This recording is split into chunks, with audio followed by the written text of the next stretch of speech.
¿Cómo pudo un pueblo que no tenía territorio, ejército y por siglos careció de una nación conservar su identidad intacta? La trayectoria del pueblo judío es una de las más antiguas, profundas y asombrosas de la humanidad. Una historia forjada por la fe, la resistencia, la persecución y la capacidad extraordinaria de sobrevivir contra todas las probabilidades. Desde los desiertos mesopotámicos hasta los campos de concentración europeos.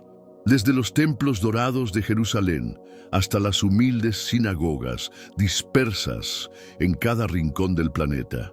Los judíos enfrentaron imperios que parecían invencibles, inquisiciones despiadadas, guerras devastadoras y matanzas sistemáticas. Y aún así, contra toda lógica histórica, conservaron su idioma sagrado, sus costumbres milenarias y su memoria colectiva intacta.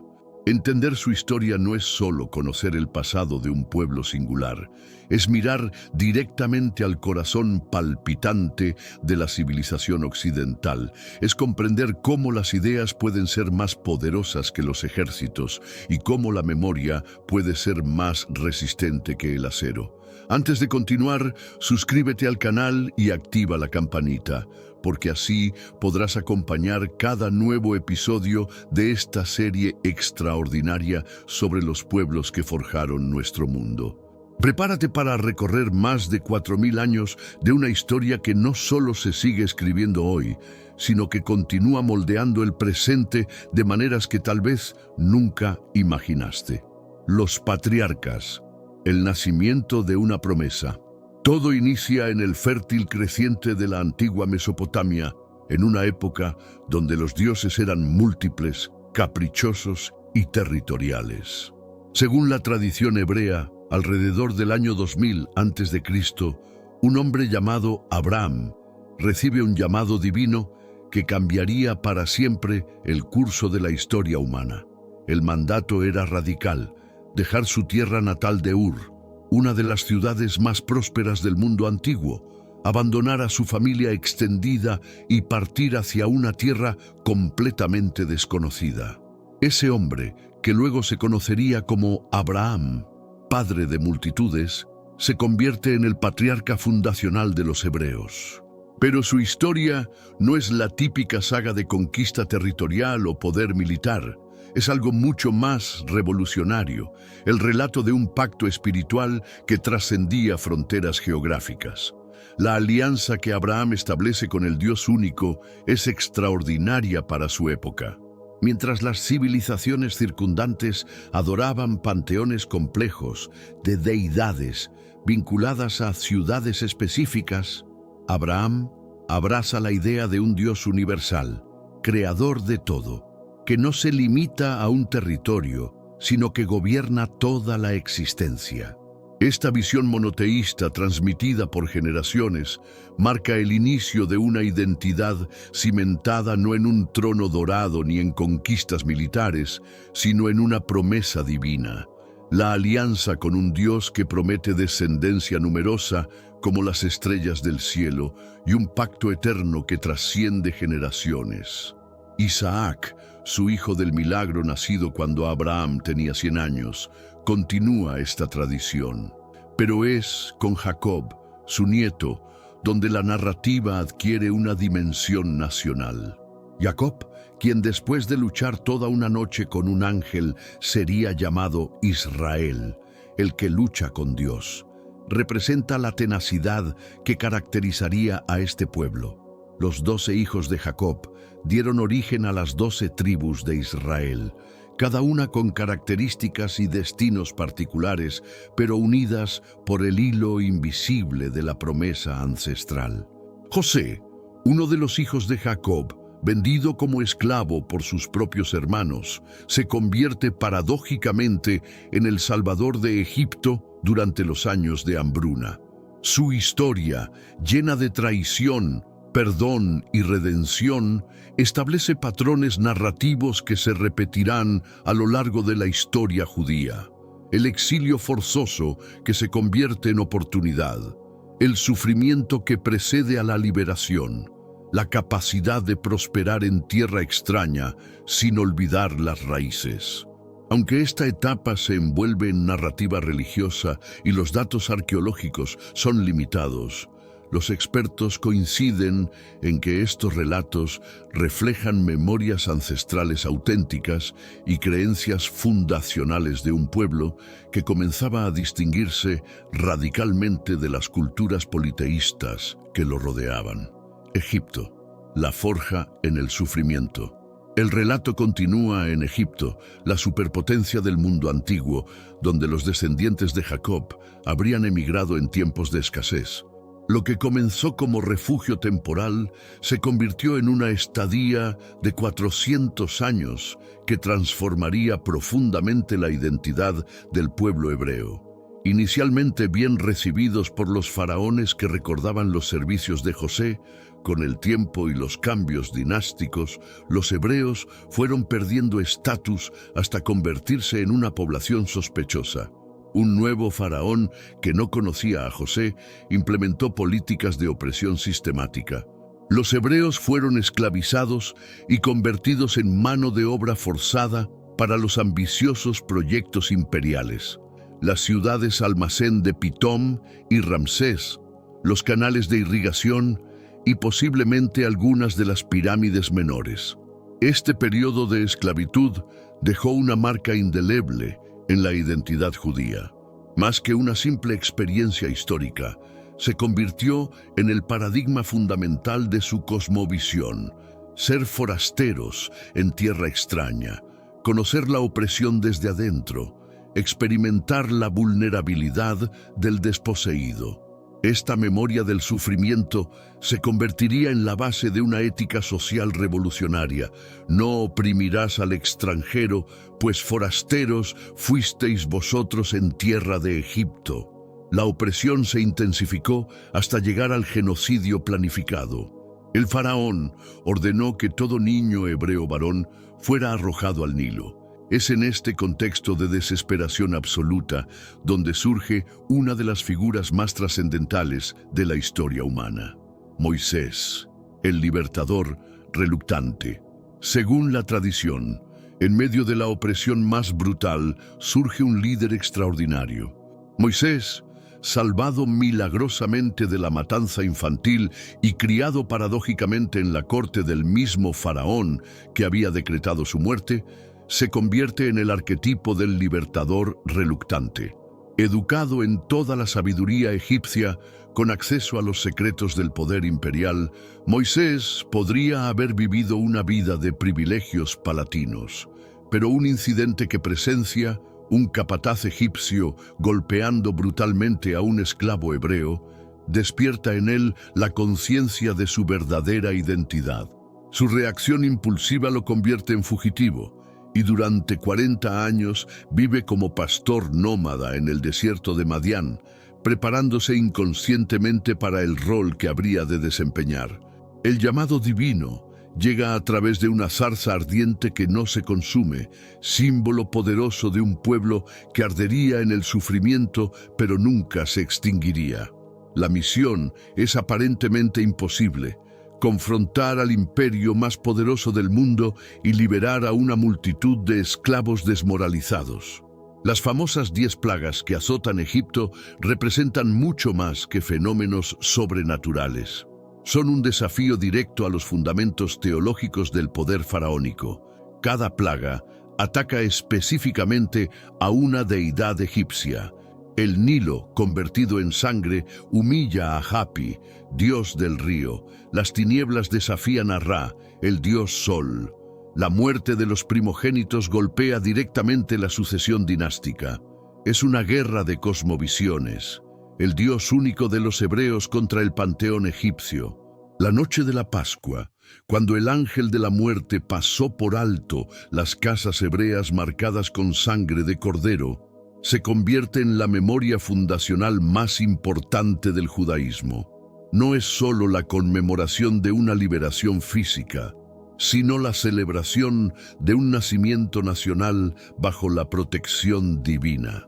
El éxodo en sí mismo, aunque no confirmado en todos sus detalles por la arqueología contemporánea, ocupa un lugar absolutamente central en la memoria judía. 600.000 familias, aproximadamente 2 millones de personas, según las cifras tradicionales, abandonan Egipto en una sola noche. El cruce milagroso del Mar Rojo y el ahogamiento del ejército faraónico se convierten en paradigma de todos los rescates divinos futuros. Sinaí, el nacimiento de una nación. Bajo la ley, 7 semanas después de la salida de Egipto, el pueblo acampa frente al monte Sinaí. Lo que sucede allí trasciende la historia de un pueblo particular para convertirse en un momento fundacional de la civilización occidental. En el monte Sinaí, según el relato bíblico, Dios entrega la Torá a Moisés, un código legal, moral y espiritual que conformaría la base integral de la vida judía para todos los siglos venideros. Los 10 mandamientos representan apenas el núcleo visible de un sistema jurídico revolucionario que abarca desde la ética personal hasta la justicia social, desde los rituales religiosos hasta los derechos humanos básicos. La Torá sinaítica introduce conceptos que eran radicalmente innovadores para su época: la igualdad fundamental de todos los seres humanos creados a imagen divina, la limitación del poder real, la protección especial para viudas, huérfanos y extranjeros, la liberación periódica de esclavos, el descanso semanal para todos, incluyendo animales y sirvientes. Era una constitución divina que protegía a los vulnerables y establecía límites morales al poder. Pero recibir la Torá no fue un proceso sencillo. El pueblo, acostumbrado a la esclavitud y necesitado de símbolos tangibles, construye un becerro de oro mientras Moisés permanece en la montaña. Esta primera gran crisis de fe revela las tensiones que acompañarán siempre al pueblo judío: la lucha entre lo espiritual y lo material, entre la fe abstracta y la necesidad de certezas concretas. No solo escapaban de Egipto, nacía una nación bajo un código moral propio, destinada a ser un reino de sacerdotes y una nación santa con una misión universal: ser luz para las naciones. El desierto, 40 años de formación. Los 40 años de peregrinaje por el desierto no fueron simplemente un castigo por la falta de fe, sino un período de transformación generacional fundamental. Una multitud de esclavos debía convertirse en un pueblo libre, y eso requería tiempo y proceso. En el desierto se establece toda la estructura nacional: el sistema judicial con tribunales escalonados, el sacerdocio hereditario de los descendientes de Aarón, el servicio religioso centrado en el tabernáculo portátil y la organización militar tribal. Es también el tiempo de las grandes rebeliones: Coré, Datán y Abiram, que desafían la autoridad de Moisés. Los 12 espías que traen un informe desalentador sobre la tierra prometida. Las constantes quejas por la comida y el agua. Cada crisis fortalece la identidad nacional y refina la fe. El maná diario enseña dependencia divina y planificación a corto plazo. Las codornices satisfacen temporalmente, pero enseñan que los antojos excesivos tienen consecuencias. La serpiente de bronce que cura las mordeduras venenosas enseña que la salvación viene a través de mirar hacia arriba con fe. Al final de los 40 años, toda la generación que conoció la esclavitud ha muerto en el desierto, excepto Josué y Caleb, los únicos espías que mantuvieron la fe en las promesas divinas. Una nueva generación, nacida en libertad y educada en la Torá, está lista para la conquista. La conquista de Canaán, entre la promesa y la realidad. Tras la muerte de Moisés en el monte Nebo, desde donde pudo contemplar la tierra prometida sin entrar en ella, Josué asume el liderazgo para la fase final, la conquista de Canaán. La tierra que debían conquistar no era un desierto deshabitado, sino una región densamente poblada por pueblos con ciudades fortificadas. tecnología militar avanzada y culturas desarrolladas. Los cananeos dominaban el trabajo del hierro, tenían carros de guerra y conocían profundamente el terreno. Los hebreos llegaban como nómadas con armamento básico, pero con algo mucho más poderoso: la convicción absoluta de que cumplían un mandato divino. Las famosas conquistas de Jericó, con sus murallas que cayeron al sonido de las trompetas, y de Ai, después del revés inicial causado por el pecado de Acán, establecen el patrón. La victoria depende de la fidelidad a Dios y la obediencia a sus mandamientos. No es una guerra de aniquilación racial, sino una batalla espiritual contra prácticas abominables como el sacrificio infantil que caracterizaba a los cultos cananeos. La conquista, según los hallazgos arqueológicos modernos, fue un proceso más gradual y complejo que el relatado en los textos bíblicos.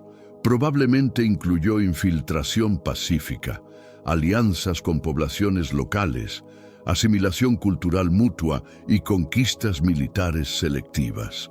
El resultado fue la aparición de asentamientos israelitas dispersos por las montañas centrales de Canaán, evitando inicialmente las ciudades-estado más poderosas de la costa y los valles. La distribución de la tierra entre las 12 tribus establece un sistema único. La tierra pertenece fundamentalmente a Dios. Las familias la reciben en herencia inalienable y cada 50 años, en el año del jubileo, las propiedades vendidas por necesidad regresan a sus dueños originales. Es un sistema que previene la concentración excesiva de riqueza y mantiene la estructura tribal familiar. La época de los jueces. Liderazgo carismático. Durante los primeros 200 años en la tierra, el pueblo no tenía rey ni gobierno central.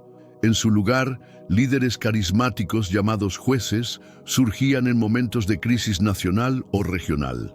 Este período, aunque políticamente inestable, fue espiritualmente formativo. Los jueces eran figuras extraordinariamente diversas: Otoniel, el primer liberador; Ehud, el zurdo que asesinó al rey moabita Eglón; Débora, la profetisa que dirigió la victoria contra los cananeos junto a Barak; Gedeón, que con solo 300 hombres derrotó a los innumerables madianitas; Jefté, el hijo bastardo que sacrificó trágicamente a su hija; y Sansón, el nazareo de fuerza sobrehumana que murió destruyendo a más filisteos en su muerte que en toda su vida.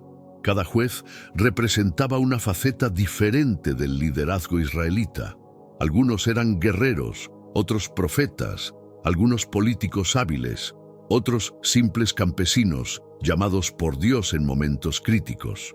Lo que todos compartían era el reconocimiento de que su autoridad venía directamente de Dios, no de estructuras hereditarias o institucionales. Esta época fortaleció el sentido de identidad tribal y alimentó la idea fundamental de que el destino nacional dependía de la fidelidad al pacto con Yahvé. Cuando el pueblo se apartaba de la Torá, caía bajo opresión extranjera. Cuando regresaba arrepentido, Dios levantaba un libertador. El ciclo se repetía constantemente: apostasía, opresión, arrepentimiento, liberación. Era una pedagogía nacional que enseñaba las consecuencias morales de las decisiones colectivas y mantenía viva la conciencia de dependencia divina. Los primeros reyes, unidad y esplendor. La presión constante de enemigos externos, especialmente los filisteos con su superior tecnología militar y organización política, llevó a los israelitas a desear un cambio fundamental en su sistema de gobierno. La petición al profeta Samuel fue clara: danos un rey que nos gobierne como todas las naciones. La demanda real escondía una crisis de fe más profunda. Querían ser como todas las naciones, abandonando su excepcionalidad como pueblo de Dios bajo liderazgo teocrático directo. Samuel les advierte sobre los costos de la monarquía. Impuestos pesados, servicio militar obligatorio, confiscaciones de tierras, trabajos forzados, pero el pueblo insiste. Saúl, el rey trágico. Saúl, de la tribu más pequeña de Benjamín, es elegido por su impresionante presencia física y valentía militar. Su reinado comienza con victorias espectaculares contra amonitas y filisteos, pero gradualmente se desintegra por su inestabilidad emocional y desobediencia a las órdenes divinas transmitidas por Samuel. El punto de quiebre llega cuando Saúl, impaciente por la demora de Samuel, usurpa funciones sacerdotales ofreciendo sacrificios antes de una batalla crucial. Posteriormente, desobedece la orden de destruir completamente a los amalecitas, conservando el mejor ganado para sacrificarlo a Dios. Una racionalización que Samuel rechaza tajantemente. La obediencia es mejor que los sacrificios. El reino de Saúl termina en tragedia, atormentado por lo que los textos describen como un espíritu malo. Saúl se consume en celos paranoicos contra David, su antiguo protegido. La batalla final en el monte Gilboa contra los filisteos resulta en la muerte de Saúl y 3 de sus hijos, incluyendo a Jonatán, el noble amigo de David. David, el rey, según el corazón de Dios. David representa la síntesis perfecta del ideal monárquico israelita, guerrero valiente pero no sanguinario, poeta inspirado que compone los salmos más hermosos, político hábil pero fundamentalmente íntegro, pecador que se arrepiente genuinamente cuando es confrontado por los profetas. Su ascensión al poder no fue inmediata. Después de la muerte de Saúl, David reinó 7 años sobre Judá desde Hebrón, mientras la casa de Saúl mantenía control sobre las tribus del norte. Solo la traición y asesinato de Isboset, último hijo de Saúl, permitió la unificación bajo David. Una de las decisiones más brillantes de David fue establecer Jerusalén como capital. Esta ciudad jebusea, conquistada por él mismo, no pertenecía a ninguna tribu específica, por lo que se convertía en patrimonio común de todo Israel. La traslación del Arca de la Alianza a Jerusalén consolidó la ciudad no solo como centro político, sino como corazón espiritual de la nación. Las conquistas militares de David expandieron las fronteras nacionales desde Dan hasta Beerseba, y desde el Mediterráneo hasta el desierto oriental. Sometió a filisteos, moabitas, edomitas, amonitas y arameos, creando un imperio que controlaba las rutas comerciales más importantes del Medio Oriente. Pero David no fue solo un conquistador. Su más grande contribución fue espiritual: los Salmos. Estos poemas sagrados que expresan toda la gama de emociones humanas en diálogo con Dios, alegría, tristeza, miedo, confianza, arrepentimiento, alabanza, se convirtieron en el lenguaje de oración para judíos y posteriormente cristianos durante milenios. Los escándalos personales de David, su adulterio con Betsabé y el asesinato encubierto de su esposo Urías están registrados sin embellecimiento en las Escrituras. Pero también está registrado su arrepentimiento profundo cuando el profeta Natán lo confronta con una parábola devastadora sobre un hombre rico que roba la única ovejita de un hombre pobre. Salomón, sabiduría y esplendor.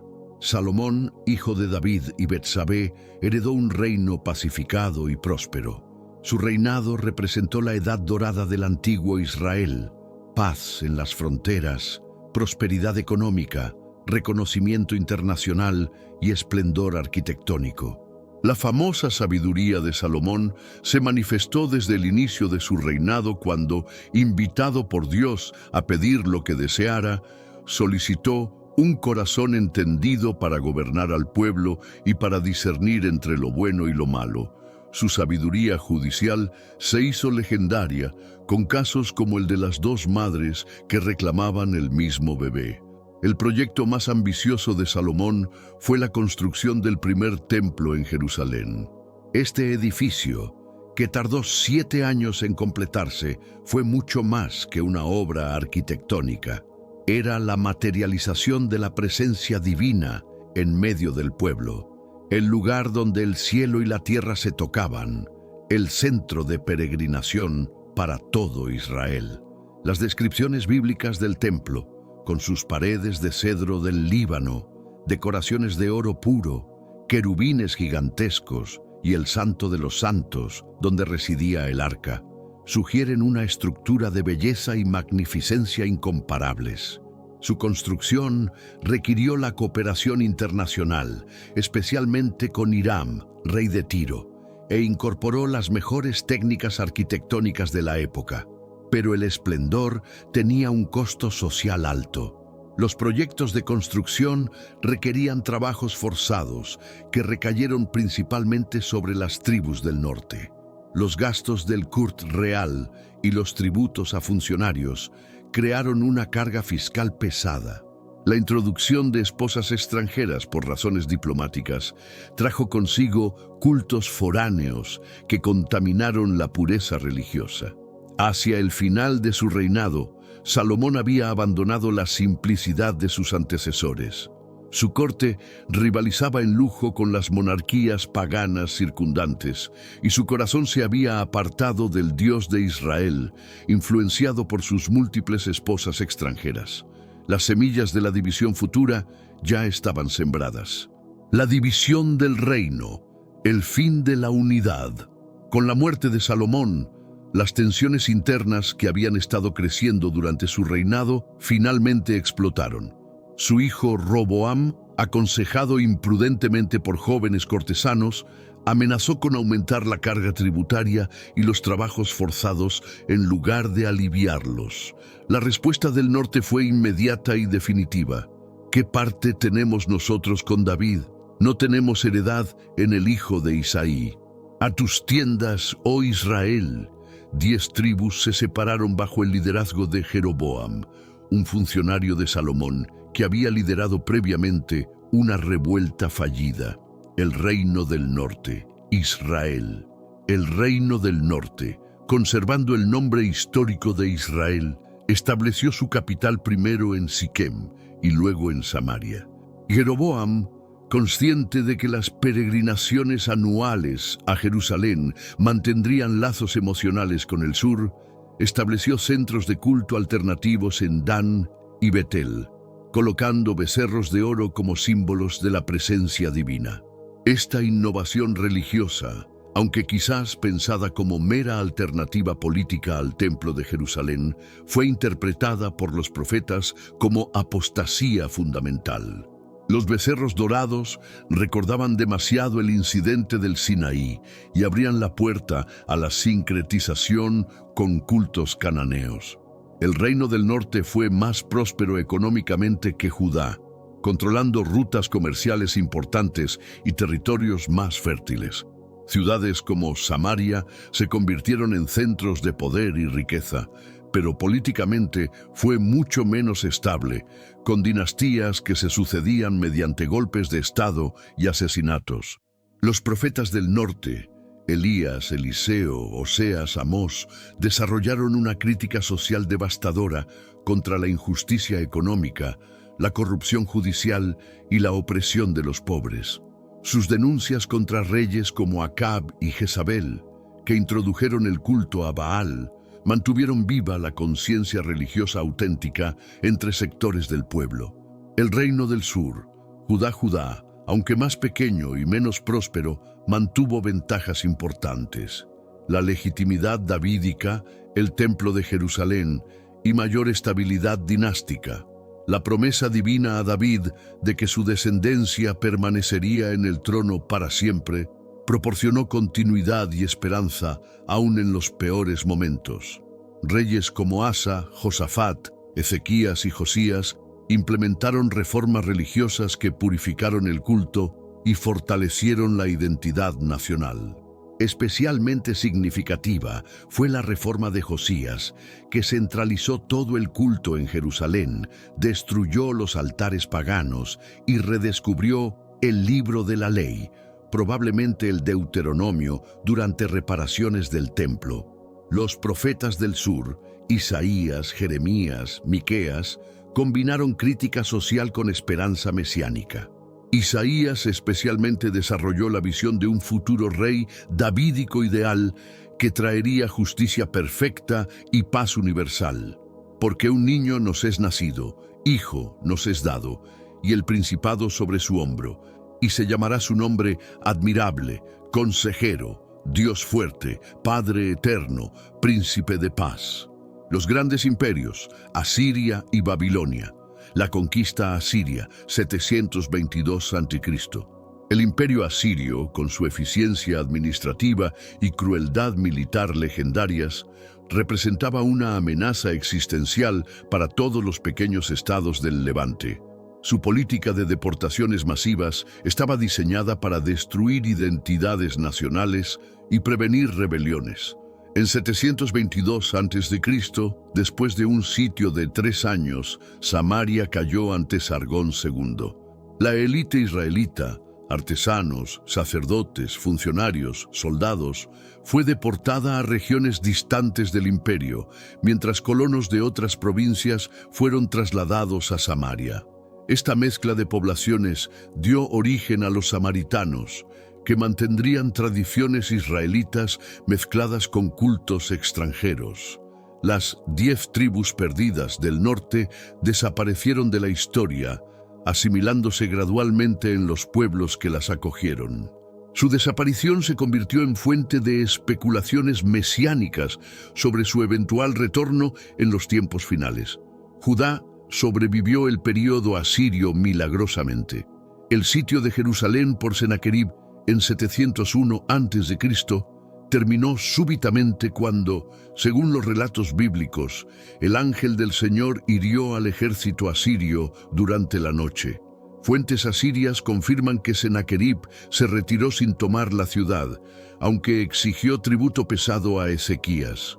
El exilio babilónico, 586 a.C., Babilonia, bajo Nabucodonosor II, se convirtió en la nueva superpotencia regional después de derrotar a Asiria.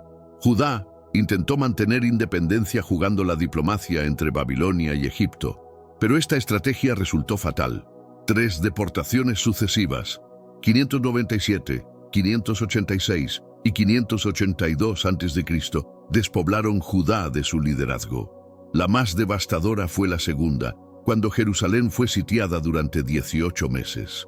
El hambre llegó a extremos desesperantes, las murallas fueron breachadas, el templo fue saqueado y quemado, y el último rey, Sedequías, vio a sus hijos ejecutados antes de ser cegado y llevado cautivo a Babilonia. El pueblo quedó aparentemente sin tierra, sin templo, sin rey, sin futuro. Todas las estructuras que habían sostenido la identidad nacional parecían destruidas para siempre.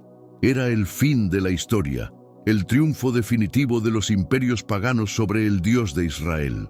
El exilio, transformación en crisis, pero en medio de la tragedia más absoluta, algo extraordinario comenzó a suceder.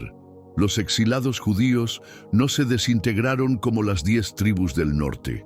En lugar de asimilarse, se reinventaron. En las orillas de los ríos de Babilonia, sentados llorando al recordar a Sión, los judíos desarrollaron nuevas formas de religiosidad que no dependían del templo. Las sinagogas, lugares de reunión para el estudio y la oración, surgieron como instituciones portátiles que podían establecerse en cualquier lugar donde hubiera judíos. La Torá se convirtió en el templo portátil.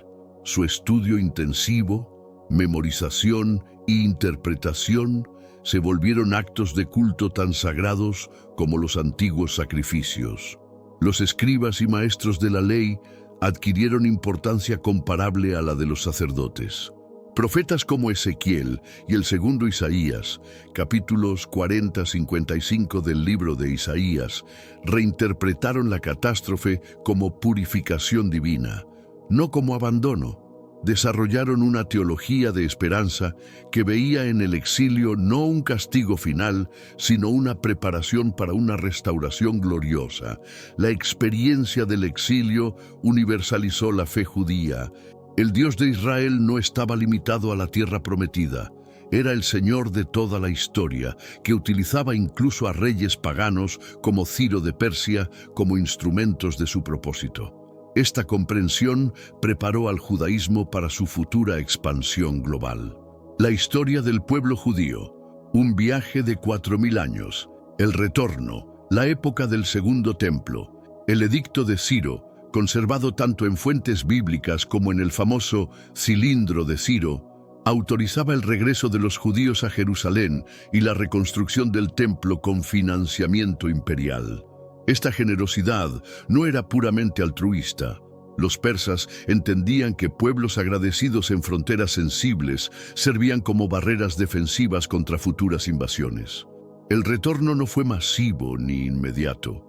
Muchos judíos habían prosperado en Babilonia, establecido negocios, contraído matrimonios y creado comunidades prósperas. Solo los más devotos e idealistas respondieron al llamado inicial.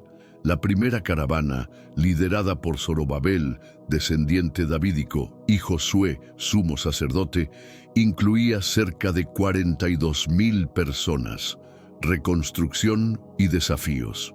La realidad que encontraron en Judá era desalentadora. La tierra había estado prácticamente desierta durante 70 años. Las ciudades estaban en ruinas, los campos abandonados y nuevos habitantes, principalmente samaritanos, se habían establecido en la región. La oferta inicial de ayuda de los samaritanos fue rechazada por los retornados, creando una hostilidad que persistiría por siglos. La reconstrucción del templo comenzó con entusiasmo, pero pronto se estancó debido a oposición local, falta de recursos y desmoralización general. Los ancianos que recordaban la magnificencia del primer templo lloraron cuando vieron los modestos fundamentos del segundo. Fueron necesarios los profetas Hageo y Zacarías para revitalizar el proyecto, y el segundo templo fue finalmente consagrado en 516 a.C., exactamente 70 años después de la destrucción del primero. Las reformas de Esdras y Nehemías. La segunda y tercera oleadas de retorno, lideradas por Esdras y Nehemías respectivamente, fueron aún más transformadoras que la primera. Esdras, escriba versado en la ley de Moisés, llegó con autoridad imperial para implementar la Torá como ley civil de la provincia. Esdras descubrió una situación que lo horrorizó: matrimonios mixtos generalizados entre los retornados y los pueblos de la tierra. Su respuesta fue dramática. Exigió el divorcio de todas las esposas extranjeras y la expulsión de sus hijos. Esta medida, aunque brutal, estableció un precedente crucial para la preservación de la identidad judía en contextos de minoría. Nehemías, copero del rey Artajerjes, convertido en gobernador de Judá, se enfocó en la reconstrucción física y administrativa. En solo 52 días organizó la reconstrucción de las murallas de Jerusalén, a pesar de la oposición constante de Sanbalat, el horonita, Tobías, el amonita, y Gesem, el árabe. El nacimiento del judaísmo. Este período marca la transición del israelitismo al judaísmo. El israelitismo había sido una religión nacional ligada a territorio, templo y monarquía. El judaísmo que emergió del exilio era algo revolucionario, una religión portátil, centrada en textos, práctica personal e identidad comunitaria que podía sobrevivir en cualquier lugar del mundo. El encuentro con el helenismo, Alejandro y sus sucesores. La conquista de Alejandro, 332 a.C. En 332 a.C., el joven conquistador macedonio Alejandro Magno llegó a Judea como parte de su campaña contra el imperio persa. Según la tradición conservada por Josefo, Alejandro fue recibido pacíficamente por el sumo sacerdote Jadúa. quien le mostró las profecías de Daniel que supuestamente predecían su conquista. Alejandro respetó el templo y confirió privilegios especiales a los judíos, permitiéndoles mantener sus leyes ancestrales. Más significativo aún, fundó Alexandria en Egipto e invitó a colonos judíos a establecerse allí con derechos de ciudadanía. Esta decisión cambiaría para siempre la geografía del pueblo judío. El periodo helenístico, desafío cultural. Tras la muerte prematura de Alejandro en 323 a.C., su imperio se fragmentó entre sus generales. Judea quedó inicialmente bajo control de los Ptolomeos de Egipto y posteriormente bajo los Seleucidas de Siria. Ambas dinastías promovían activamente la cultura griega, el helenismo, como fuerza unificadora de sus dominios. El helenismo no era solo conquista militar, era seducción cultural. Los gimnasios griegos, teatros, hipódromos y baños públicos aparecieron en ciudades de toda Judea. El griego se convirtió en lengua franca del comercio y la diplomacia. Las ideas filosóficas griegas, especialmente el platonismo y el estoicismo, comenzaron a influir en pensadores judíos. Esta penetración cultural creó profundas divisiones dentro del judaísmo. Los helenistas adoptaron nombres griegos, participaban en competencias atléticas, algunas realizadas desnudos, violando tabúes judíos, y buscaban integración con la cultura dominante. Los hasidim, piadosos, rechazaban cualquier compromiso con el paganismo griego y mantenían estricta observancia de la Torá. La crisis macabea, 167-160 a.C. La tensión explotó durante el reinado de Antíoco IV Epífanes, rey seleucida, que decidió helenizar por fuerza todo su reino. Su persecución religiosa fue sistemática, prohibió la circuncisión, la observancia del sábado y el estudio de la Torá bajo pena de muerte. Estableció una guarnición griega en Jerusalén y convirtió el templo en santuario de Zeus olímpico, sacrificando cerdos sobre el altar sagrado. Esta abominación desoladora desencadenó la primera guerra de liberación religiosa de la historia. El levantamiento comenzó en la aldea de Modín cuando el sacerdote Matatías se negó a ofrecer sacrificios paganos y mató tanto al oficial sirio como al judío colaborador. Sus 5 hijos, especialmente Judas, apodado Macabeo, el martillo, organizaron una guerra de guerrillas en las montañas de Judea. Contra todas las probabilidades, derrotaron repetidamente a ejércitos profesionales griegos mediante tácticas de combate asimétricas, conocimiento del terreno y apoyo popular. En 164 a.C., Judas Macabeo reconquistó Jerusalén y purificó el templo. El milagro del aceite que ardió 8 días, cuando solo había cantidad para uno, se convirtió en la festividad de Hanukkah, celebrada hasta hoy como triunfo de la fe sobre la opresión. La dinastía Asmonea, independencia y corrupción. Los sucesores de Judas Macabeo establecieron la dinastía Asmonea, que gobernó Judea independiente durante casi un siglo, 140-63 a.C. Irónicamente, estos libertadores religiosos se helenizaron gradualmente, adoptando títulos griegos, acuñando monedas con símbolos paganos y contratando mercenarios extranjeros. Juan Hircano Primue expandió agresivamente las fronteras, forzando la conversión de idumeos y galileos. Su hijo Aristóbulo I se declaró rey, no solo sumo sacerdote, rompiendo la tradición de que solo descendientes de David podían reinar. Alejandro Janeo combinó el sumo sacerdocio con campañas militares brutales, crucificando masivamente a opositores políticos. Esta corrupción del ideal macabeo creó oposición organizada. Los fariseos desarrollaron la tradición oral para adaptar la Torá a nuevas realidades. Los saduceos controlaban el templo y colaboraban con el poder político. Los esenios se retiraron al desierto para mantener pureza ritual absoluta. Roma, el nuevo imperio.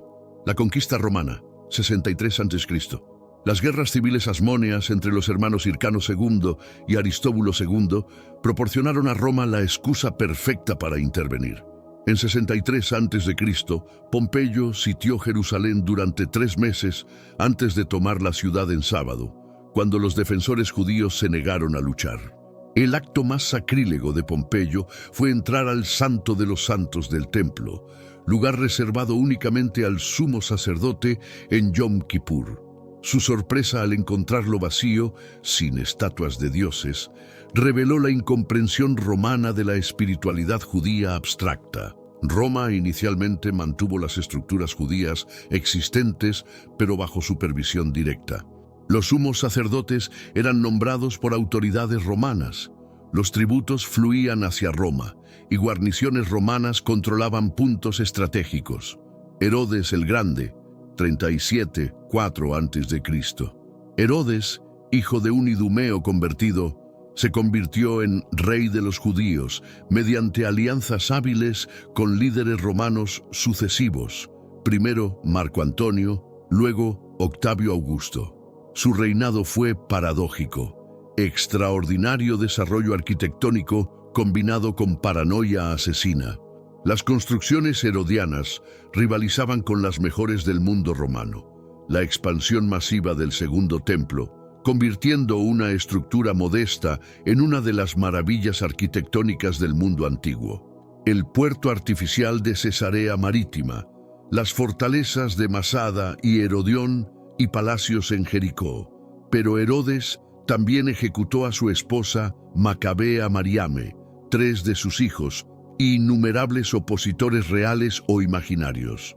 Su masacre de bebés en Belén, según el Evangelio de Mateo, era consistente con su carácter sanguinario. Augusto comentó que era más seguro ser cerdo de Herodes que su hijo. El surgimiento del cristianismo. En este contexto de dominación romana, corrupción religiosa y expectativa mesiánica, surge Jesús de Nazaret. Su mensaje, el reino de Dios, amor por enemigos, redención universal, resonó especialmente entre sectores marginalizados de la sociedad judía. La crucifixión de Jesús por Poncio Pilato, alrededor del 30 d.C., inicialmente pareció el fin de otro movimiento mesiánico fallido, pero la proclamación de su resurrección por sus seguidores transformó una secta judía local en un movimiento religioso que eventualmente conquistaría el Imperio Romano. Pablo de Tarso, fariseo educado que se convirtió tras una experiencia visionaria, universalizó el cristianismo abriendo sus puertas a gentiles sin exigir conversión completa al judaísmo. Esta decisión creó una religión hermana que gradualmente se separó de sus raíces judías. Las grandes revueltas, el fin del mundo antiguo, la primera guerra judeo-romana, 66-73 d.C. Las tensiones acumuladas durante décadas de mal gobierno romano explotaron en 66 d.C. La chispa fue la profanación del templo por el procurador Gesio Floro, quien robó oro del tesoro sagrado. Los celotes tomaron Jerusalén, masacraron la guarnición romana y declararon independencia. La respuesta romana fue aplastante. Vespasiano y luego su hijo Tito reconquistaron Judea sistemáticamente. El sitio de Jerusalén, 70 d.C., duró 5 meses y resultó en hambruna extrema, guerra civil interna entre facciones judías y finalmente la destrucción total del Segundo Templo. Josefo, historiador judío que presenció los eventos, describe escenas apocalípticas: canibalismo debido al hambre, calles llenas de cadáveres, el templo ardiendo mientras los soldados romanos masacraban a refugiados civiles. La destrucción del templo marcó el fin del judaísmo del Segundo Templo y dispersó al pueblo judío por todo el mundo conocido. Los últimos resistentes en la fortaleza de Masada prefirieron el suicidio colectivo antes que la esclavitud. 73 d.C. Su líder, Eleazar ben Yair, proclamó: «Hemos sido los primeros en rebelarnos y seremos los últimos en deponer las armas». La revuelta de Bar Kokhba, 132-135 d.C. La segunda gran revuelta fue precipitada por la decisión del emperador Adriano de reconstruir Jerusalén como ciudad pagana llamada Aelia Capitolina y prohibir la circuncisión. Shimón Bar Kokhba, hijo de la estrella, fue proclamado Mesías por el rabino Akiva y lideró una rebelión que inicialmente expulsó a las legiones romanas de Judea. Durante 3 años, Bar Kokhba acuñó monedas, administró un estado independiente y mantuvo esperanzas mesiánicas vivas. Pero la respuesta romana fue aún más devastadora que en la Primera Guerra. Adriano trajo legiones de toda Europa, implementó tácticas de tierra quemada y prácticamente despobló Judea.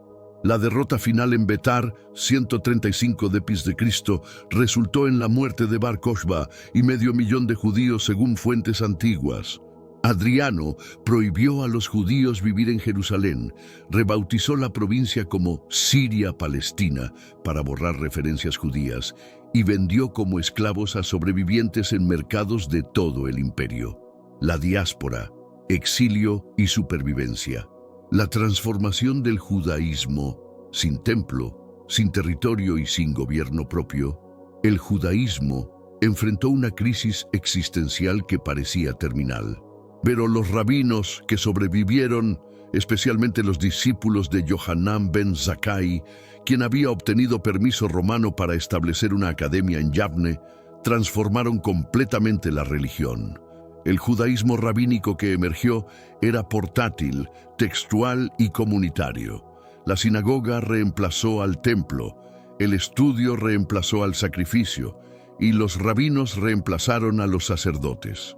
La Mishnah, compilada hacia 200 d.C., y posteriormente el Talmud preservaron y expandieron la tradición oral, creando un sistema legal y teológico que podía funcionar en cualquier lugar del mundo. Comunidades en el Imperio Romano. Durante los primeros siglos de la Era Común, comunidades judías florecieron por todo el Imperio Romano. Roma misma tenía una población judía considerable, con múltiples sinagogas y cementerios judíos. Alejandría siguió siendo un centro intelectual importante, produciendo pensadores como Filón, que intentaban sintetizar filosofía griega con teología judía. Estas comunidades mantenían conexiones con Judea, Palestina, a través de impuestos religiosos, peregrinaciones ocasionales y comunicación rabínica. Desarrollaron literaturas locales en griego, latín y otros idiomas mientras preservaban el hebreo para usos litúrgicos y legales. Babilonia, el nuevo centro. Paradójicamente, la comunidad judía más importante se desarrolló fuera del Imperio Romano. Los judíos de Babilonia, descendientes de los exilados del siglo VI a.C., habían mantenido instituciones autónomas bajo dominio persa y posteriormente parto y sasánida. Las academias babilónicas de Sura, Pumbedita y Neardea se convirtieron en autoridades alágicas, legales, supremas. El Talmud babilónico, más extenso y autorizado que su contraparte palestina, se desarrolló durante siglos de debate académico intenso. El exilarca, Resh Galuta, babilónico, reclamaba descendencia davídica y ejercía autoridad civil sobre judíos en todo el imperio sasánida.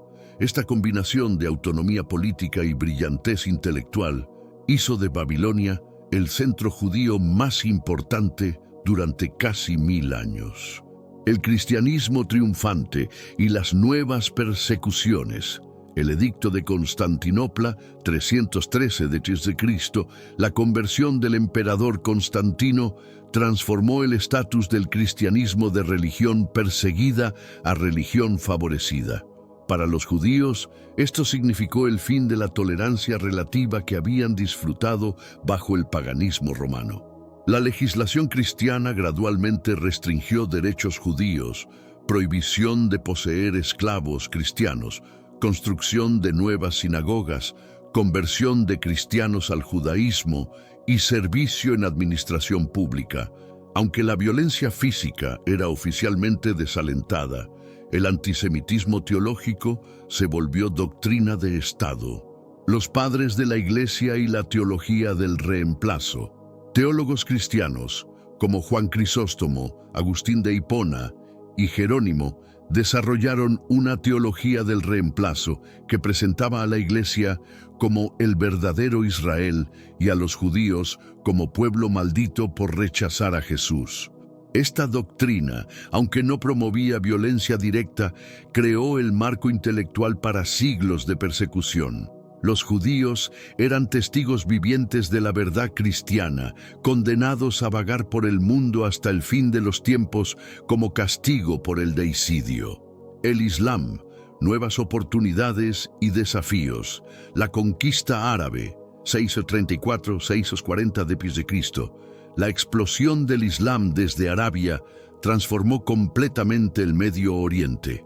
Para las comunidades judías de Palestina, Babilonia y Egipto, la conquista árabe significó liberación del dominio cristiano bizantino y persa sasánida.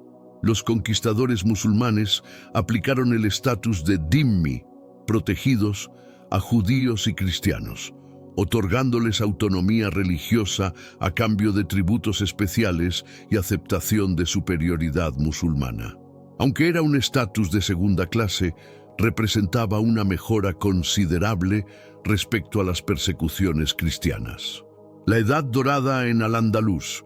La conquista musulmana de la península ibérica, 711 d.C., abrió un período extraordinario de florecimiento judío. En ciudades como Córdoba, Granada, Sevilla y Toledo, los judíos alcanzaron posiciones de influencia en gobierno, comercio y vida intelectual. Figuras como Hasdai ibn Shaprut, médico y diplomático del califa, Samuel ibn Nagrela, visir y general, y Yehuda Halevi, poeta y filósofo, ejemplifican la integración judía en la sociedad andalusí.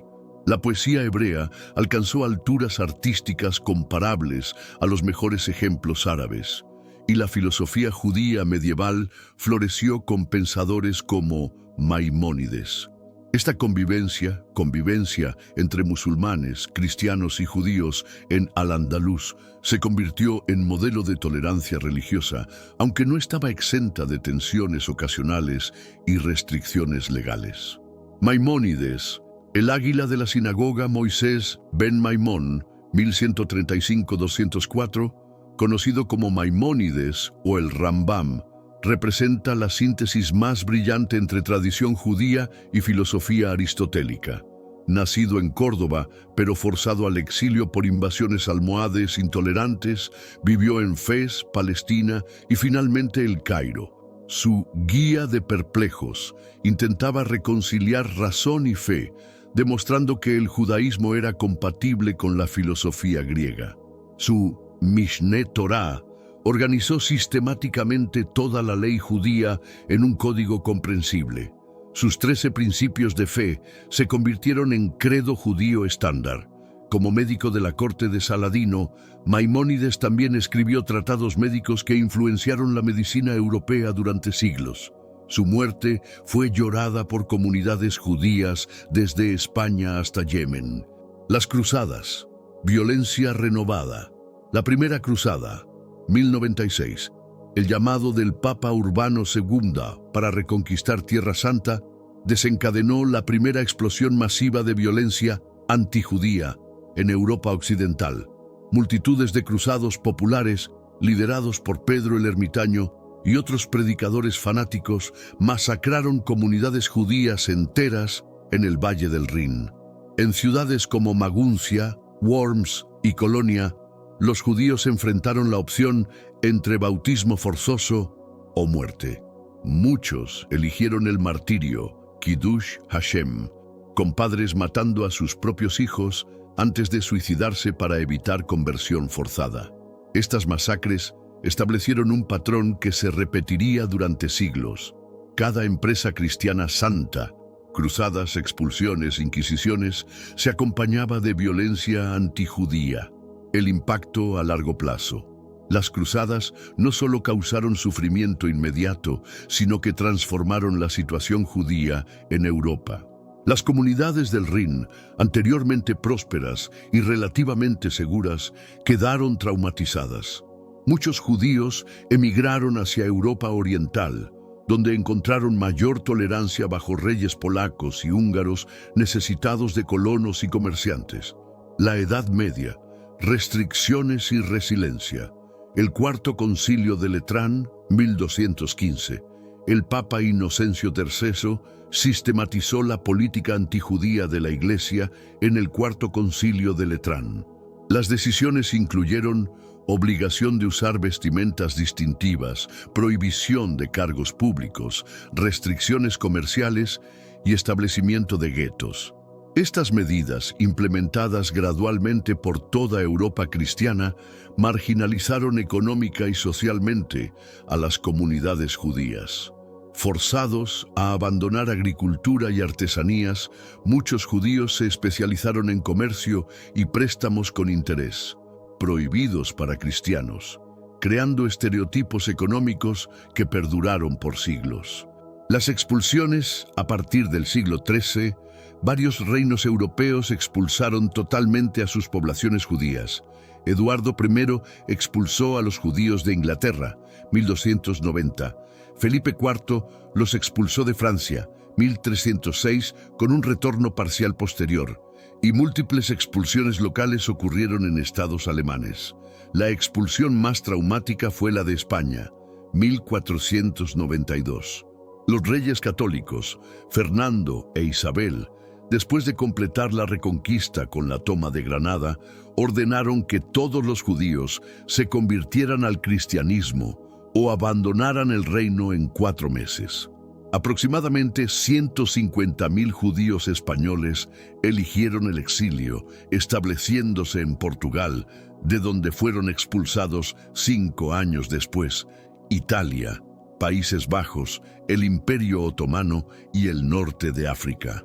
Estos sefardíes, del hebreo sefarad en España, mantuvieron durante siglos su idioma judeo-español y tradiciones distintivas. Los conversos y la Inquisición. No todos los judíos españoles eligieron el exilio. Miles se convirtieron al cristianismo, convirtiéndose en cristianos nuevos o conversos. Pero su sinceridad religiosa fue constantemente cuestionada, llevando al establecimiento de la Inquisición española, 1478, para detectar judaizantes secretos. La Inquisición desarrolló métodos científicos para identificar práctica judía clandestina: abstenerse de cerdo, cambiar ropa de cama los viernes, encender velas extra los viernes por la noche. Miles de conversos fueron quemados en autos de fe públicos, creando un clima de terror que duró siglos. Europa Oriental, nuevo refugio Polonia-Lituania, el paraíso judío. Mientras Europa Occidental expulsaba a sus judíos, el reino polaco-lituano los recibía con brazos abiertos. Casimiro III, el Grande, otorgó privilegios especiales a judíos en 1364, ofreciendo autonomía judicial, protección real y oportunidades económicas. Polonia se convirtió en el centro judío más importante del mundo. En el siglo XVI, aproximadamente el 80% de todos los judíos vivían en territorios polaco-lituanos. Desarrollaron instituciones autónomas como el Consejo de las Cuatro Tierras, que coordinaba política comunitaria y recaudaba impuestos. El florecimiento de la cultura ashkenazí. Los judíos de Europa Oriental, ashkenazíes, del hebreo Ashkenaz, Yeshivu Germania, desarrollaron una cultura distintiva centrada en el estudio talmúdico intensivo. Las yeshivot polacas produjeron gigantes intelectuales como el Maharal de Praga, Moses Isserles, el Remá y el Gaón de Vilna. El Yiddish, lengua germánica con elementos hebreos y eslavos, se convirtió en idioma cotidiano de millones de judíos. La literatura yiddish floreció, preservando folclore, costumbres y experiencias de vida judía en el shtetl, aldea judía. Las masacres de Khmelnytsky, 1648-1649. La relativa tranquilidad judía en Polonia terminó abruptamente con la rebelión cosaca liderada por Bogdan Khmelnytsky. Los cosacos, apoyados por tártaros de Crimea, masacraron entre 100.000 y 500.000 judíos en lo que algunos historiadores consideran precursor del Holocausto. Las masacres fueron extraordinariamente brutales: entierros vivos, desollamiento, violación masiva y tortura. Comunidades judías enteras desaparecieron y los sobrevivientes huyeron hacia Europa Occidental, creando una diáspora dentro de la diáspora. La Ilustración y la Emancipación, siglo XVIII. El siglo XVIII trajo ideas revolucionarias sobre derechos humanos universales que eventualmente beneficiaron a los judíos. Pensadores como John Locke, Voltaire, a pesar de su antisemitismo personal, y Christian Wilhelm von Dohm argumentaron por la integración civil de los judíos en la sociedad europea. Moisés Mendelssohn, 1729-1786, conocido como el Sócrates judío, personificó esta nueva era. Filósofo respetado en círculos intelectuales alemanes, tradujo la Torá al alemán y defendió que los judíos podían ser ciudadanos leales manteniendo su religión ancestral. Su obra Jerusalén argumentaba por la separación entre iglesia y Estado. El movimiento de la Haskalah, ilustración judía, que Mendelssohn inspiró, promovía educación secular, integración cultural y reforma religiosa. Pero también creó tensiones profundas. Muchos de sus seguidores terminaron convirtiéndose al cristianismo, incluyendo 4 de los 6 hijos del propio Mendelssohn. La Revolución Francesa, ciudadanía plena. En 1791, la Francia revolucionaria se convirtió en el primer país europeo en conceder ciudadanía plena a los judíos. El debate fue intenso. El conde de Clermont-Tonnerre resumió la posición ganadora: a los judíos como nación nada, a los judíos como individuos todo. Esta emancipación llegó con un precio. Los judíos debían abandonar su autonomía corporativa e integrarse individualmente en la nación francesa. El Sanedrín, convocado por Napoleón en 1807, confirmó que los judíos podían ser franceses leales sin abandonar completamente su religión. Las conquistas napoleónicas extendieron la emancipación por toda Europa occidental. Los muros de los guetos cayeron literalmente. En Roma, la población celebró cuando soldados franceses derribaron las puertas del gueto papal. El siglo XIX. Oportunidades y reacciones, integración y éxito. El siglo XIX marcó la entrada masiva de los judíos en la sociedad europea moderna. En economía, familias como los Rothschild se convirtieron en potencias financieras internacionales. En ciencias, figuras como Heinrich Heine en literatura, Felix Mendelssohn en música y Karl Marx en filosofía política transformaron la cultura europea. Los judíos abrazaron con entusiasmo las oportunidades educativas. En universidades alemanas representaban porcentajes desproporcionalmente altos de estudiantes y profesores. La medicina, el derecho y el periodismo atrajeron especialmente a profesionales judíos. El surgimiento del judaísmo reformista. La integración social generó presiones para modernizar el judaísmo tradicional. En Alemania surgió el judaísmo reformista, que adaptaba liturgia y práctica a sensibilidades modernas, servicios en alemán, órganos en sinagogas, confirmación en lugar de bar mitzvah. Los reformistas argumentaban que el judaísmo era esencialmente una religión ética, no una nacionalidad. Eliminaron referencias a un retorno físico a Sion y enfatizaron la misión judía de ser luz para las naciones desde la diáspora. Esta modernización provocó reacciones conservadoras. El judaísmo ortodoxo moderno, liderado por figuras como Samson Raphael Hirsch, buscaba mantener observancia tradicional mientras participaba en sociedad secular. El judaísmo conservador ocupó una posición intermedia, el nuevo antisemitismo. Paradójicamente, la integración judía generó nuevas formas de hostilidad. El antisemitismo moderno ya no era primariamente religioso, sino racial y nacionalista. Pensadores como Wilhelm Marr, quien acuñó el término antisemitismo, argumentaban que los judíos eran una raza inherentemente corrupta e inasimilable. El caso Dreyfus en Francia, 1894-1906, cristalizó estas tensiones. Alfred Dreyfus, oficial judío falsamente acusado de traición, se convirtió en símbolo de antisemitismo institucional. El caso dividió Francia entre Dreyfusards y anti-Dreyfusards, revelando cuán superficial era la integración judía incluso en países emancipados.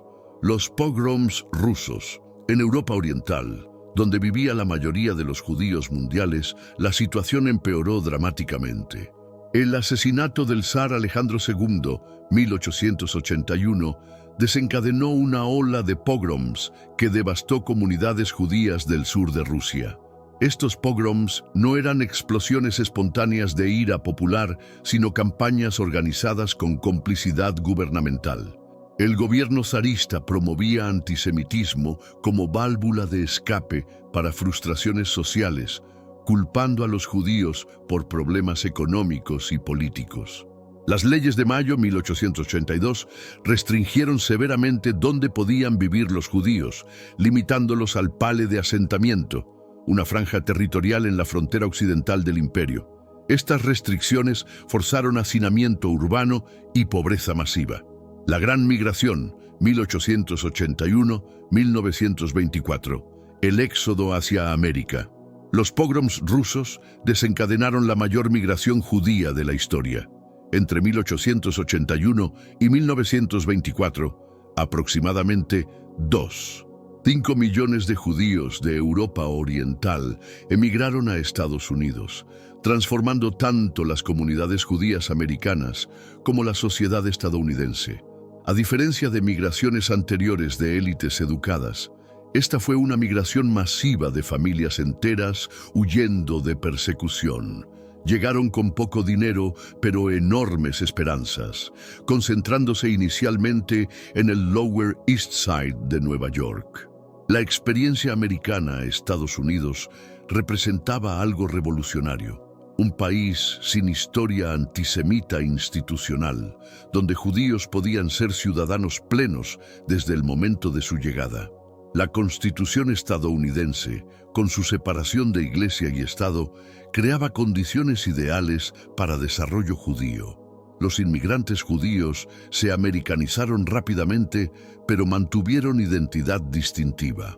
Sus hijos asistieron masivamente a universidades, creando la primera generación de intelectuales judeo-americanos.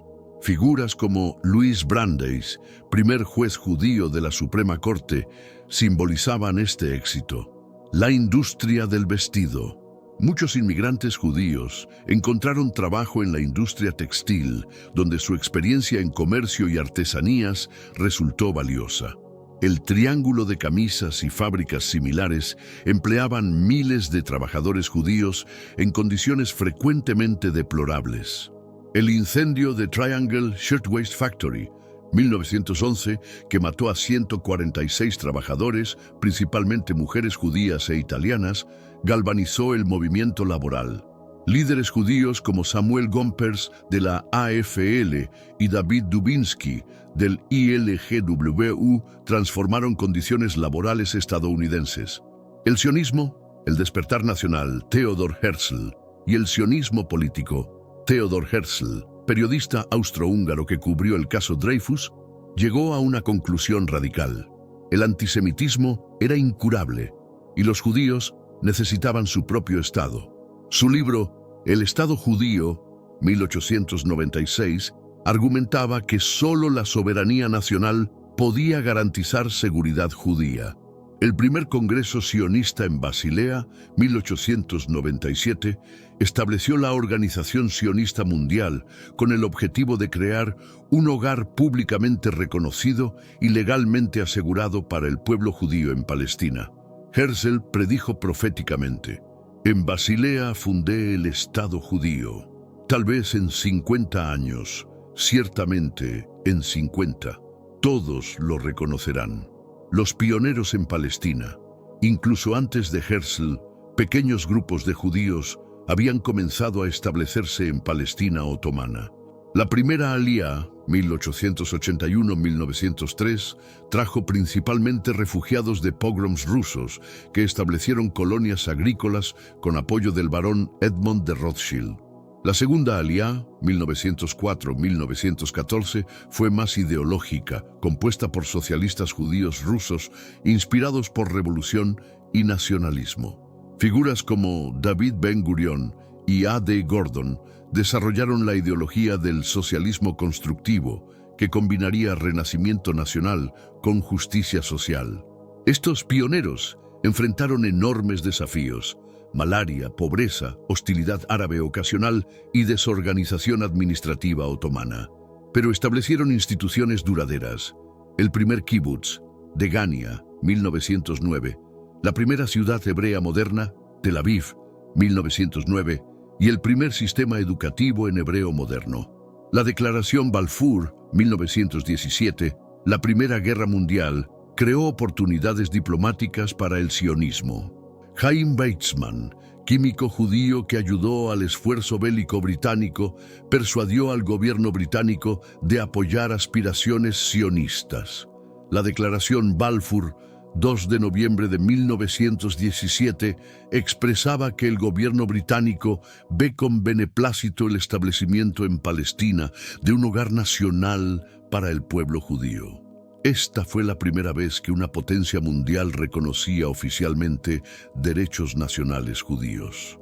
Pero la declaración también contenía ambigüedades fatales, prometiendo que nada se hará que pueda perjudicar los derechos civiles y religiosos de las comunidades no judías existentes en Palestina.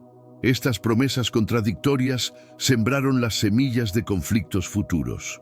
Europa entre guerras, crisis y radicalización. La República de Weimar y el ascenso nazi.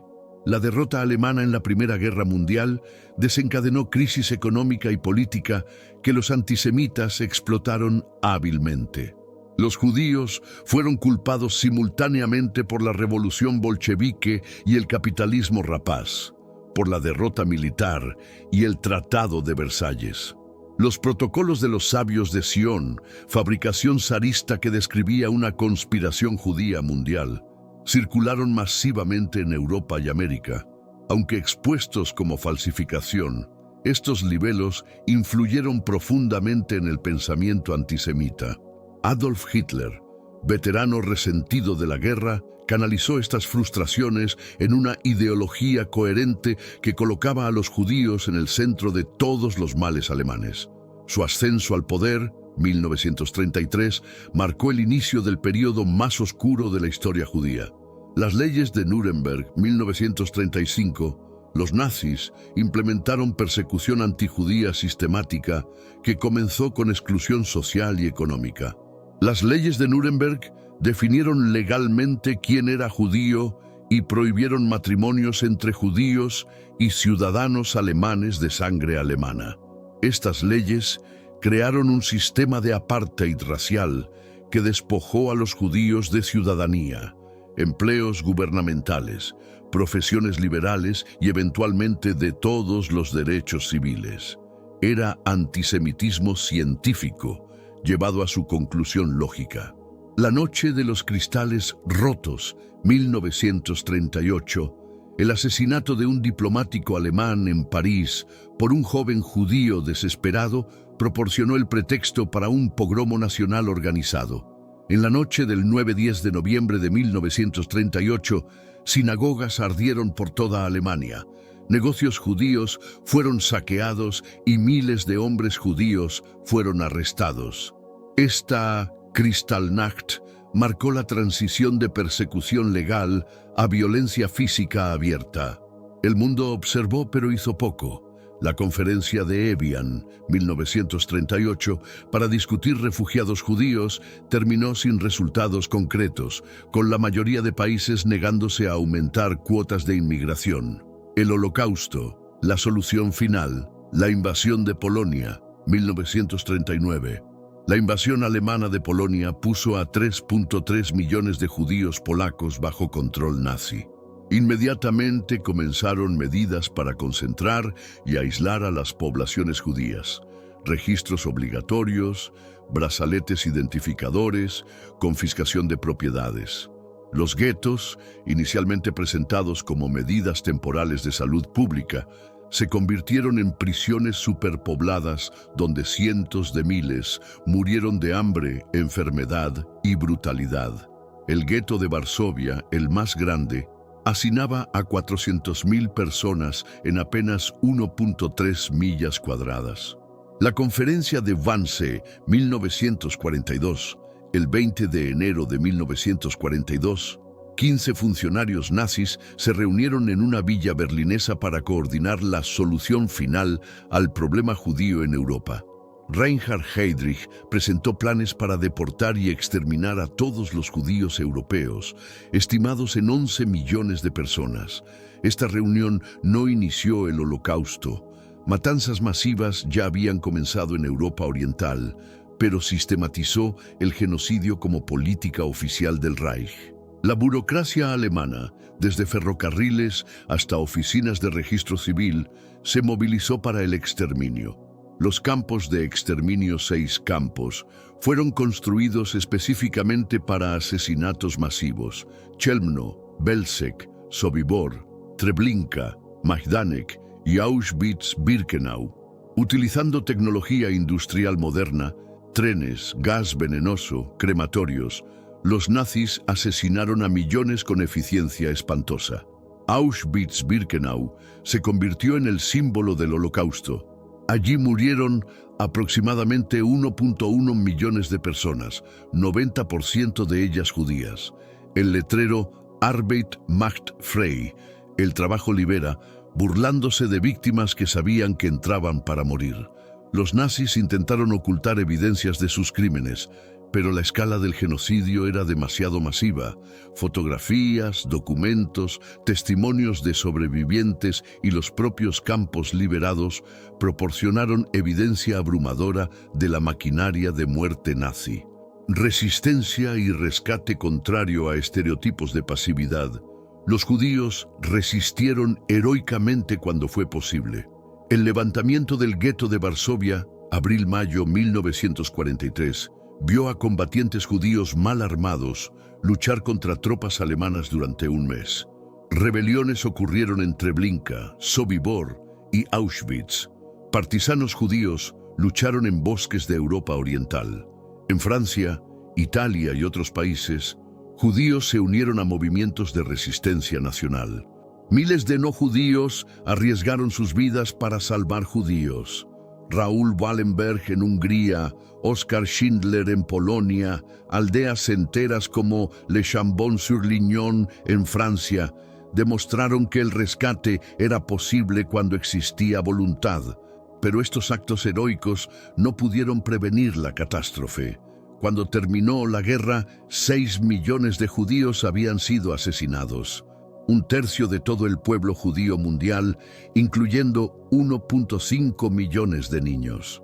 El Renacimiento, Israel y la reconstrucción, el mandato británico y la partición después de la Primera Guerra Mundial, Gran Bretaña recibió mandato de la Liga de Naciones para gobernar Palestina y facilitar el hogar nacional judío.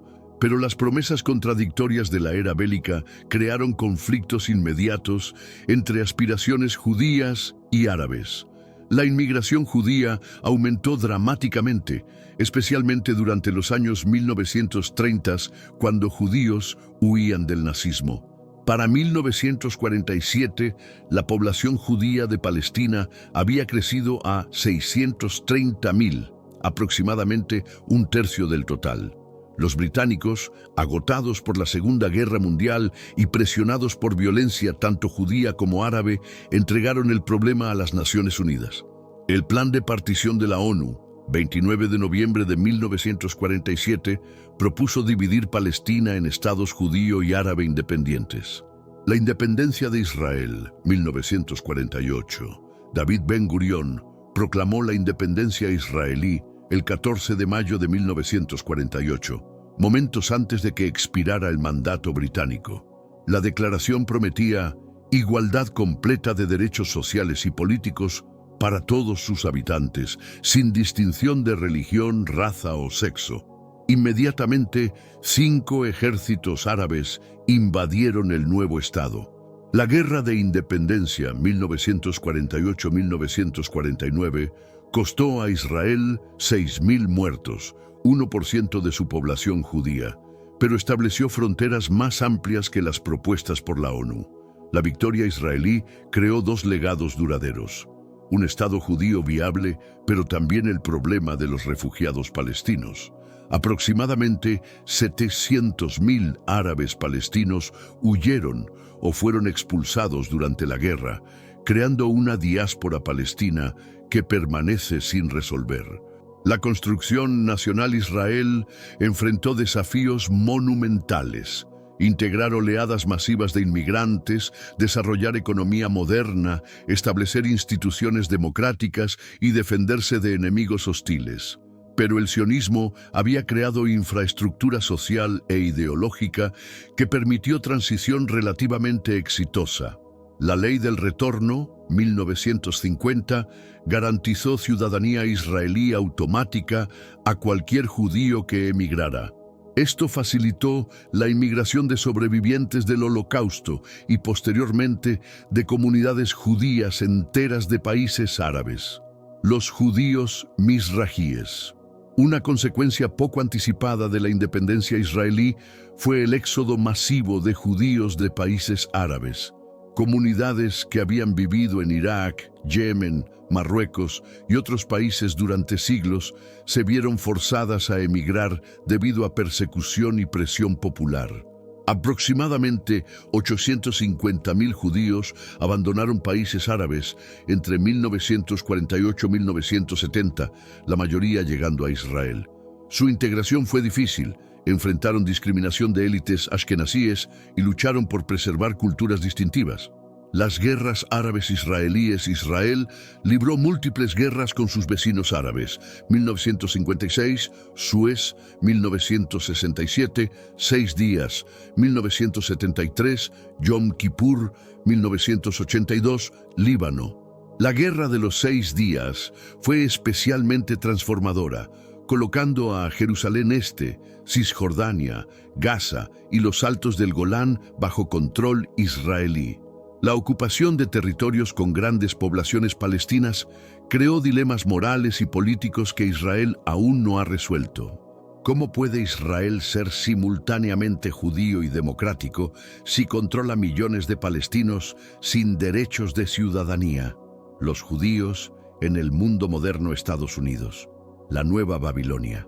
Estados Unidos se convirtió en el centro judío más grande del mundo, con aproximadamente 6 millones de judíos.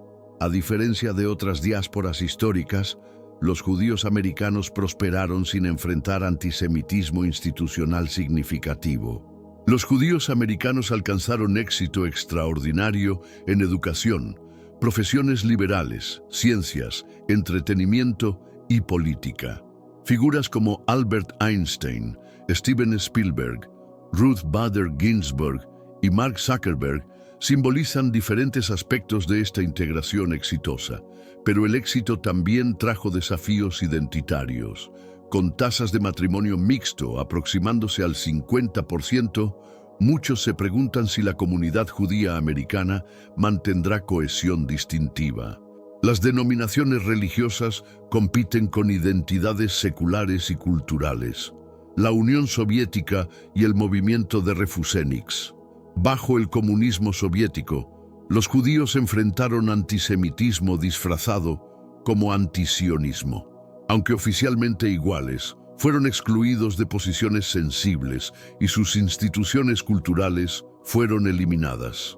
El movimiento de Refusénix, judíos soviéticos que solicitaron emigrar a Israel pero fueron rechazados, se convirtió en causa internacional.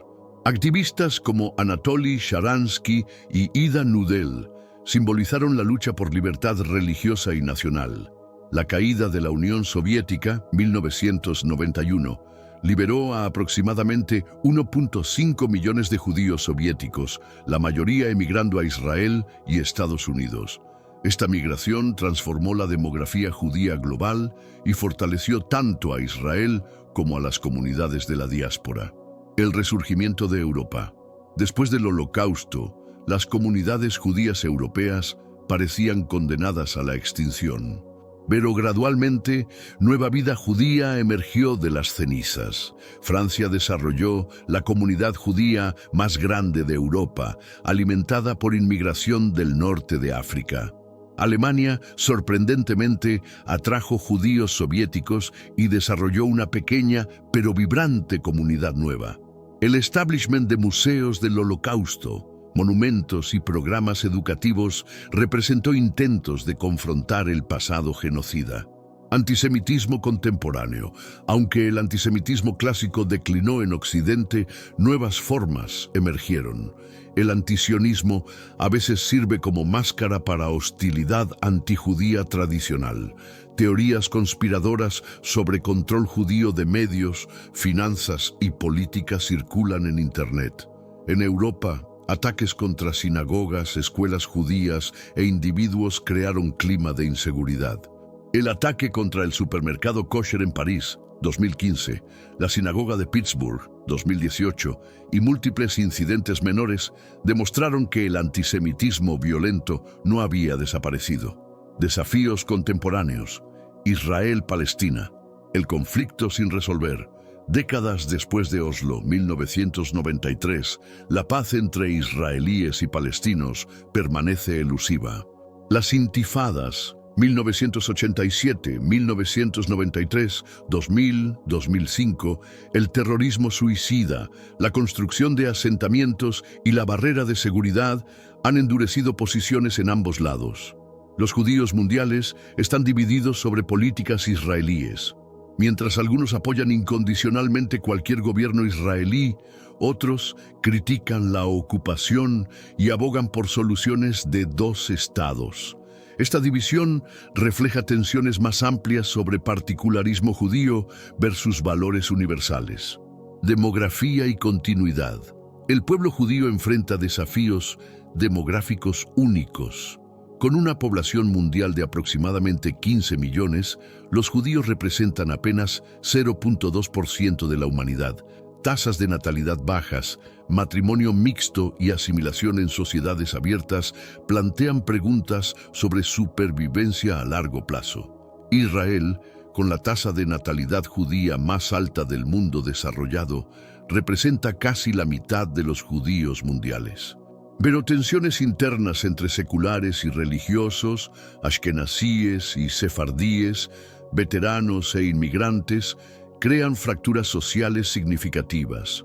La revolución digital y la identidad judía, Internet y redes sociales han transformado cómo los judíos se conectan globalmente, pero también han facilitado la propagación de antisemitismo. Plataformas digitales